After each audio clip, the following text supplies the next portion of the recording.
Eh, Nos encontramos con Claudia Rodríguez. Ella es docente investigadora de la carrera de comunicación en la UTPL y también es integrante del grupo de investigación, comunicación, poder y ciudadanía que tiene la universidad. Hoy queremos hablar sobre el tema de la desinformación y asentado un poquito también en los efectos que ha causado la desinformación en el país. Y por ahí quisiera empezar en conocer cuál ha sido el impacto de la desinformación, digamos, en el último periodo o en general de la desinformación en la población ecuatoriana. Bien, muchas gracias. El tema de la desinformación, no solamente en Ecuador, sino en toda sociedad donde ésta se desarrolla, tiene efectos negativos en el sentido de que, por un lado, la información que los ciudadanos obtenemos de los medios muchas veces nos sirve para guiar nuestras acciones en torno a diferentes cosas, para tomar decisiones, inclusive, aunque no siempre, pero nos sirve para todo eso. Y en el momento en el que se produce una información manipulada o se difunden rumores y mentiras más que informaciones o hechos contrastados, en ese momento estamos haciendo que el ciudadano o que las personas tomen sus decisiones o guíen sus acciones en función de cosas que realmente no suceden, de cosas que no están pasando y que han sido deformados con el objetivo o con diferentes fines que no, realmente no siempre los tenemos claros. Entonces, en los últimos meses, en el ámbito ecuatoriano, la desinformación ha calado negativamente y eso ha obligado a que no solamente las organizaciones internacionales, sino los propios gobiernos nacionales y locales tomen medida para hacerle frente al tema de la desinformación.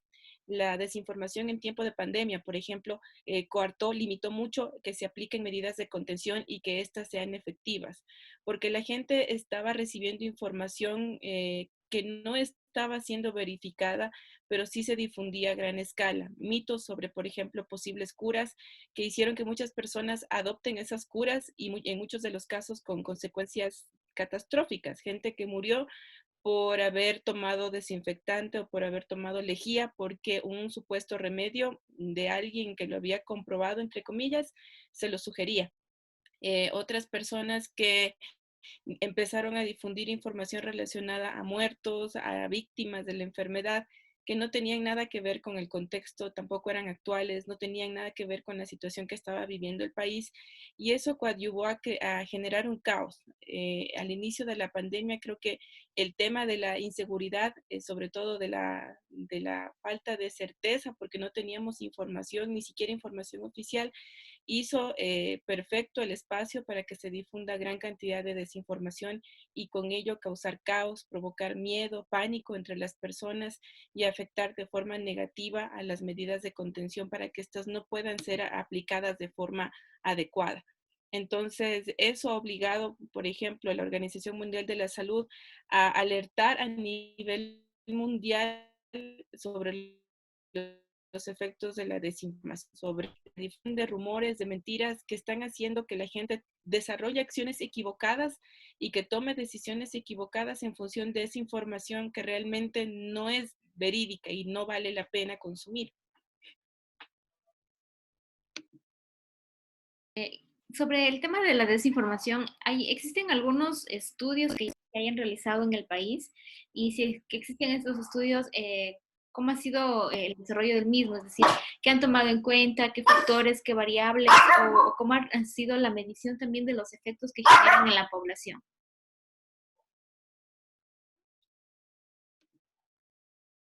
Bien, bueno, en el caso Ecuador, justamente yo estaba revisando qué tanto se ha escrito, qué tanto se ha publicado acerca de la desinformación. Y bueno, aunque el término desinformación o el fenómeno desinformativo no es nuevo, sino que ya se registra el término y también situaciones relacionadas a lo que significa la desinformación, que es deformar la verdad con fines oscuros, con fines no conocidos. Esto ya se utilizaba a inicios del siglo XX, sin hacerse popular ahora con las tecnologías y porque se aplica específicamente al campo político. Entonces, hablando de publicaciones a nivel académico, desde el 2017 empiezan a aparecer ya publicaciones que están hablando acerca de la desinformación, pero principalmente el abordaje que se hace es desde el contexto político, desde el contexto electoral, desde la militancia, desde el activismo, porque tiene mucho que ver con cómo se mueven las masas a partir de información que reciben de diferentes fuentes. Y estas desinformaciones o informaciones constituyen motivaciones para ciertas acciones. Entonces, lo que se ha publicado hasta ahora sobre la desinformación tiene mucho que ver con el ambiente político, tiene mucho que ver con la gestión de las públicas o de los organismos públicos en relación a cómo confrontar o cómo enfrentar la desinformación en un sentido también político. Es más bien para ver cómo actuar o cómo hacer que las medidas de comunicación, las estrategias de comunicación que se adopten tengan relevancia y efectividad en medio de un contexto en donde la oposición política está generando también este tipo de recursos de desinformación. Otras publicaciones de las que puedo revisar tienen mucho que ver con las tecnologías, con las redes sociales, como ese motor que motiva, que impulsa la mayor difusión de desinformación, especialmente hablando de las fake news. Las redes sociales como Facebook, más que otras redes sociales, forman parte de estos estudios, son el núcleo de estos estudios como los movilizadores, como los que potencian la desinformación en Ecuador.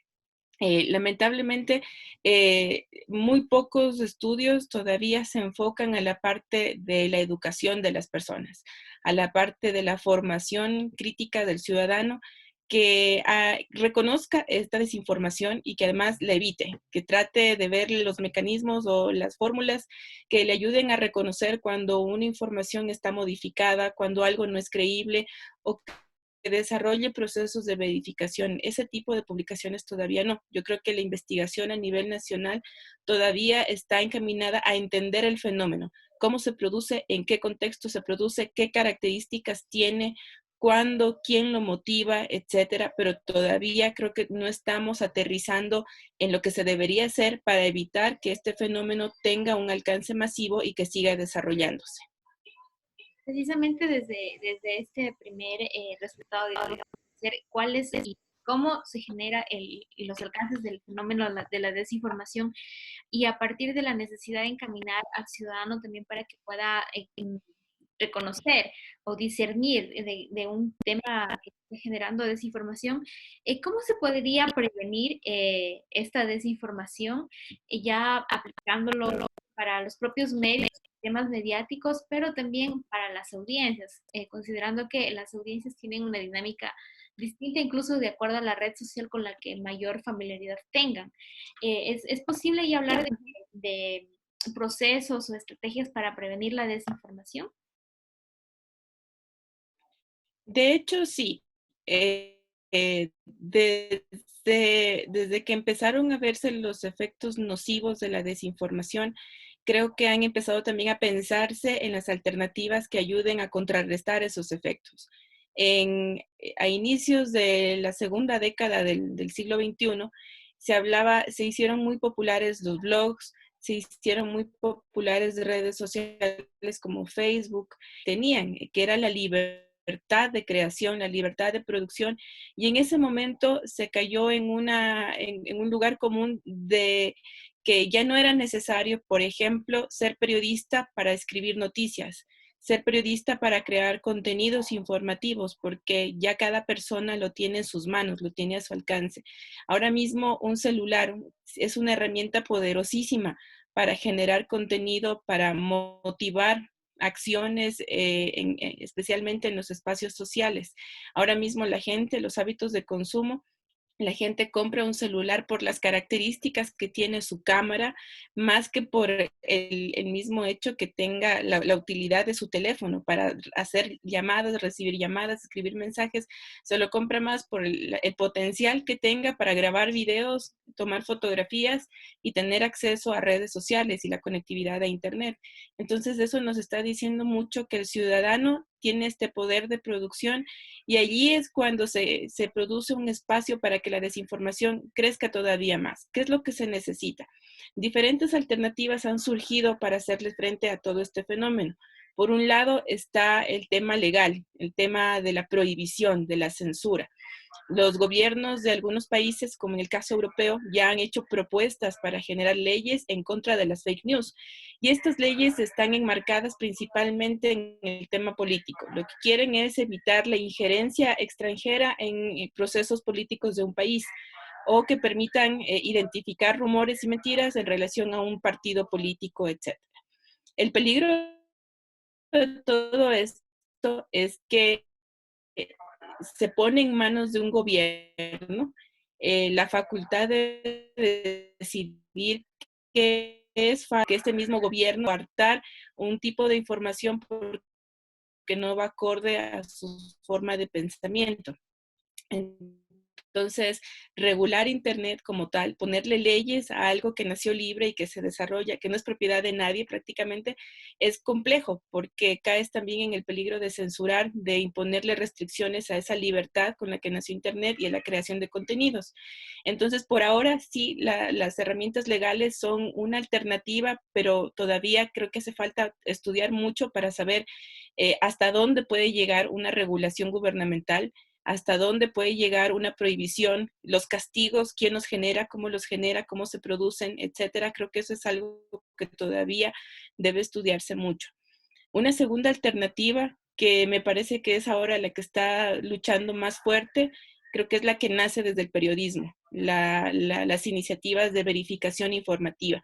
La verificación como tal ha sido una actividad tradicionalmente desarrollada por periodistas. O sea, esa es una función del periodismo, investigar, contrastar, verificar, ha sido una acción tradicionalmente desarrollada por periodistas. Y ahora mismo creo que recobre esa importancia que ha tenido dentro de la profesión, porque ahora lo que necesitamos es que toda esta información que circula en la red y que no está verificada o que es de hecho falsa, está siendo verificada y quienes lideran estas acciones de verificación son periodistas.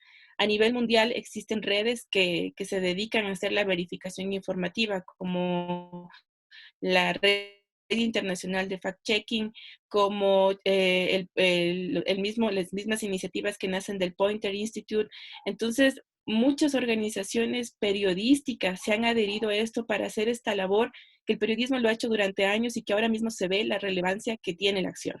Entonces, esa es la segunda alternativa, la segunda vía de solución, que es muy fuerte, pero no podría ser la definitiva. Es decir, los periodistas todos los días se ven enfrentados al reto de hacer una cobertura propia, que es lo que les toca hacer para llenar las ediciones de sus medios de comunicación, para hacer el servicio informativo, pero al mismo tiempo tienen que desarrollar labores de verificación y es complejo porque la cantidad de información que encontramos en la red es inmensa y se produce a cada segundo y es difícil comprobarlo absolutamente todo. Entonces viene una tercera alternativa que considero que es la que sería la solución a largo plazo y que tiene que ver con la alfabetización mediática. Es decir, con la educación del usuario para que sea el usuario el que desarrolle todas estas actividades de duda, de censura, de verificación, es decir, que el propio usuario, que no se lo diga el gobierno, sino que el propio usuario diga, esta información no la voy a reproducir porque no me convence, porque no creo que sea verdadera, porque no tiene fuentes, porque nadie me dice quién quiere publicarla o quién la está publicando, no hay una fuente real detrás de todo esto y sea el ciudadano el que tome esa decisión de negarse a compartir ese contenido.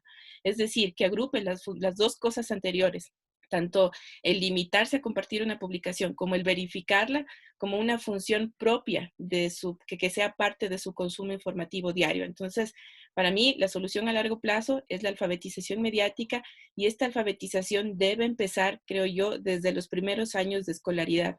Así como se enseña a los niños a sumar, a restar, también se les debe enseñar, creo yo, un comportamiento crítico frente a la información.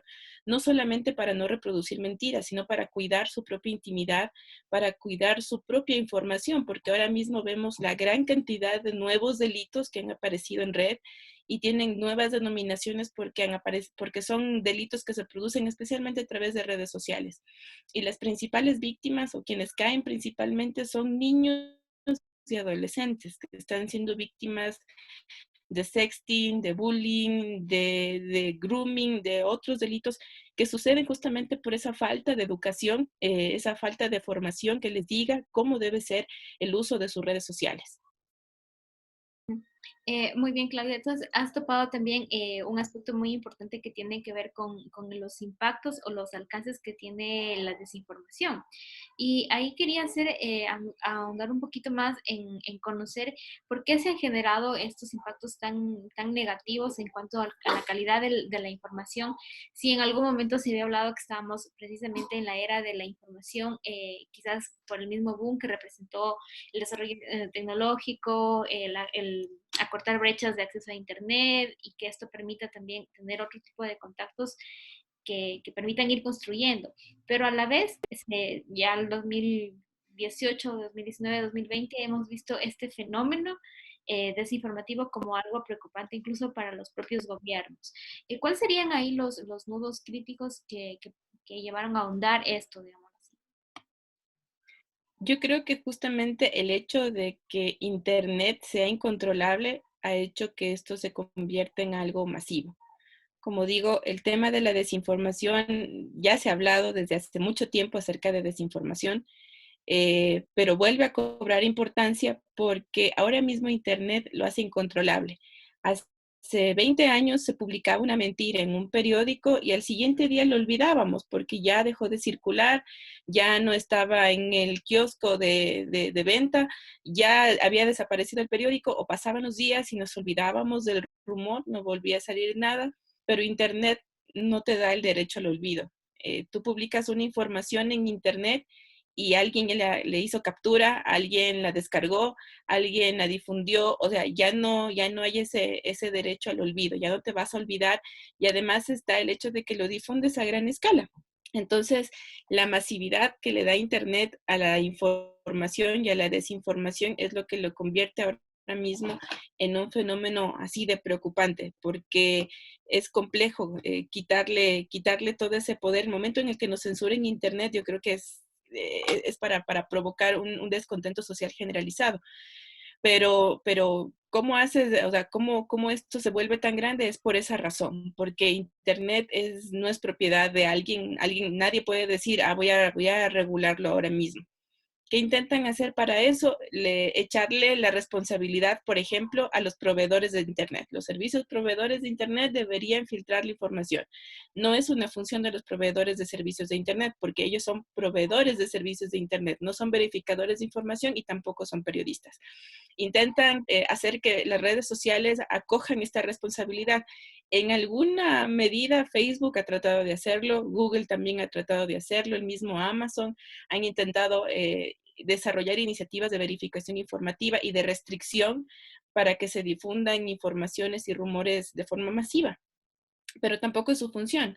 Google es un buscador, Facebook es una red social, no son medios de comunicación. El problema, creo yo, es que en la última década, la población ha trasladado su eje de confianza hacia las redes sociales. Anteriormente, creo que los medios de comunicación gozaban de esa confianza de la gente. O sea, si aparecía en los medios era porque había sucedido. Si lo veía en televisión era porque yo lo vi, yo fui testigo de ese hecho y es como haberlo presenciado. Pero con el paso del tiempo, la atención se ha focalizado en las redes que te permiten hacer muchas cosas y que llegan a formar parte importante de la vida de las personas. Entonces, creo que ese eje de confianza se traslada desde los medios hacia las redes sociales y crees que en las redes lo encuentras todo, encuentras información, te entretienes, te contactas con tus amigos, con tu familia, publicas tus fotos, etcétera. O sea, lo haces casi todo en las redes sociales. Entonces, ahí trasladas tu eje de confianza. El problema es que no le puedes pedir cuentas a una red social como le pedirías a un medio de comunicación. A un medio tú le puedes pedir que rectifique, que te hable con la verdad, que te cuente los hechos tal como sucedieron, pero a una red social no le puedes pedir, porque detrás de la red no está una sola persona, están muchísimas. O sea, hemos pasado de un emisor hacia muchos receptores a la era actual en la que somos muchos emisores dirigiéndonos a muchos receptores y generando una gran cantidad de información. La avalancha informativa con la que nos encontramos hoy día constituye también un problema porque todos los días se producen contenidos por segundo No hablo solamente por días, sino por segundos. Se producen contenidos, se producen fotografías, alguien tuitea algo, se envían correos, pues publican una fotografía, publican un estado. Es una grandísima cantidad de información y creo que los usuarios no estamos en la capacidad de enfrentarnos a toda esa avalancha de información, filtrarla, decidir cuál es la que sirve, cuál es la que no sirve. Y en ese proceso, por eso digo, entra el tema de la alfabetización, de la educación en medios que le permite a la gente hacer esa discriminación, por lo menos en cierto sentido, porque como digo, es tan grande la cantidad de información que sería imposible decir, identificarla toda. Ujú. Y sobre este aspecto, Claudia, que me parece muy interesante distinguir la forma de producción de contenidos desde los sistemas mediáticos versus esta actualización por segundo, como tú haces mención, y la alfabetización digital también es un reto para los propios medios de comunicación, es decir, estoy pensando en los lenguajes y formatos con los que durante mucho tiempo se ha generado contenido verificado, no contenido denominado noticia o reportaje, o opinión. Y hoy en día tenemos otros lenguajes que son mucho más dinámicos, que son el meme o el TikTok o los Reels. eh, y esto como que va primero, ¿no? O sea, como que se difunde más rápido, llega más rápido a la audiencia y los medios siguen hablando, quizás con esa verificación de información, pero siguen hablando en un lenguaje donde un gran porcentaje de la población no está. Entonces, ahí mi pregunta es si es que esta alfabetización también es parte importante que los propios medios la vayan implementando por un lado, y por otro, y esto es algo que he visto en la última tiempo de pandemia, es esa cercanía entre medios y academia, que creo que antes de pandemia no estaba tan, al menos no se veía. Ujú, Entonces, sí, ujú, este momento ha generado como un cambio, podría hablarse ya de eso, sobre estos dos factores que me parecen muy interesantes y que de alguna forma sí están dentro del proceso de información versus desinformación. ujú. A ver, sobre eso, dos cosas. Primero, yo creo que estamos en la era del infoentretenimiento. Cuando uno le pregunta a un joven que recién entra a la universidad, si ve noticias, creo que de cada 30 chicos, 3 te levantan la mano, si ven noticias frecuentemente. El resto te dice, no, no veo noticias. Entonces, empiezas a indagar y te das cuenta que la principal razón por la que no ven noticias los jóvenes es porque el lenguaje que se utiliza no se identifica con ellos en relación, por ejemplo, a su youtuber favorito. ¿Por qué un youtuber llega a tener tanto impacto? Porque su lenguaje se identifica con la población juvenil, sobre todo, y además porque está hablando de temas que los medios no topan. Los medios comúnmente no topan ciertos temas que sí pueden ser parte del interés de los jóvenes. Entonces se focaliza la atención en otro lugar, no en el medio, sino en el que me está hablando de esto que me interesa. Con el tema del infoentretenimiento vienen cuestiones preocupantes para el periodismo. Creo que todos sabemos que desde el 2008, si no es antes, los medios de comunicación a nivel mundial empezaron a sufrir una crisis de las empresas de periodismo, de las empresas periodísticas. Falta de recursos, el quiebre de muchas empresas, el cierre de muchísimas empresas y periodistas que se quedaron sin trabajo y que tuvieron que empezar a emprender y a trabajar de forma independiente, muchos de ellos haciéndose su canal de YouTube de noticias o su fanpage de Facebook de noticias. Entonces, eso obligó a los periodistas a buscar su propio rumbo sin dejar de ser periodistas. Y en ese proceso se vieron enfrentados a competir con esta serie de contenidos que no lo crean los medios de comunicación, sino también los usuarios comunes y que son contenidos llamativos, de impacto, que se viralizan y que además de la viralización se monetizan porque ganan visibilización, ganan publicidad, la gente los sigue, se identifica con ellos. Entonces, hay una competencia entre el periodismo, los contenidos de calidad, versus los que se generan simplemente por entretenimiento, por diversión de la gente. Entonces, ¿cómo competir frente a eso? Entonces, muchos medios de comunicación han visto la necesidad de quizás de alguna manera igualarse a esos formatos. O sea, las noticias empiezan a presentarse con esos formatos. Por eso es que muchos medios utilizan los titulares sensacionalistas, agrandados, exagerados, para parecerse a estos otros medios que sí tienen muchísima atención. Hay que ver, por ejemplo, medios como BuzzFeed.com, tú te pones a ver y ninguno de sus contenidos es algo que tú puedas decir, esto me sirve para mi vida, esto me ha servido para saber de algo, porque son cosas como qué personaje de Disney eres de acuerdo a tu fecha de nacimiento. Ese tipo de pseudo informaciones llenan tu necesidad de saber algo, pero no es un conocimiento que realmente te sirva. ¿Para qué te sirve saber que eres una princesa de acuerdo al día de tu nacimiento? Entonces, este tipo de contenidos tienen muchísima popularidad, la gente los consume mucho, mucho más que las noticias. Y este tipo de sitios abundan y tienen muchísimo tráfico. Este BuzzFeed en Estados Unidos en el 2019 fue uno de los 50 sitios web más visitados del país. Eso quiere decir que monetariamente es un sitio rentable. Entonces hay que seguir creando este tipo de contenidos. ¿Sí? Por un lado eso. Por otro lado, yo creo que hay que, desde la academia, yo creo que debemos ver mucho el tema de la formación de los periodistas. Ahora mismo mi investigación doctoral ha sido indagar en cómo se está formando a los periodistas en relación a las competencias mediáticas y si esa formación que ellos están recibiendo les permite enfrentarse al fenómeno desinformativo, a las fake news y a todos los estratagemas de desinformación. Entonces, algo que me he encontrado es en algunos casos que hay todavía mallas curriculares caducas, o sea, mallas curriculares que te enseñan a ser periodista para otros tiempos, sí, que te enseñan a ser periodista para enfrentarte a un entorno que hace 10 años dejó de ser. Sí, mallas en las que, por ejemplo, ya no se topa con tanta intensidad el tema de las tecnologías o los procesos de difusión y producción, o que no se toma en cuenta tanto el tema de los procesos de creación, de cómo se hace una noticia, de cómo se, o sea, en lo básico simplemente. Entonces, creo que las mallas de las carreras de comunicación y periodismo también deben apuntar hacia eso, hacia qué competencias se está formando en los periodistas para este nuevo entorno informativo. En lo que en este nuevo entorno los periodistas no debieran salir a competir por la primicia, sino debieran salir a competir, no, ni siquiera competir, sino ofrecer un contenido de calidad. Recientemente la UNESCO sacó un manual para alumnos de periodismo, para educadores de periodistas en el contexto de las fake news, y ahí decía algo muy interesante que creo que debemos difundirlo en general, y es que los periodistas no deben luchar por la primicia, sino por ser garantes de la verdad. Esa es la función de los periodistas ahora mismo.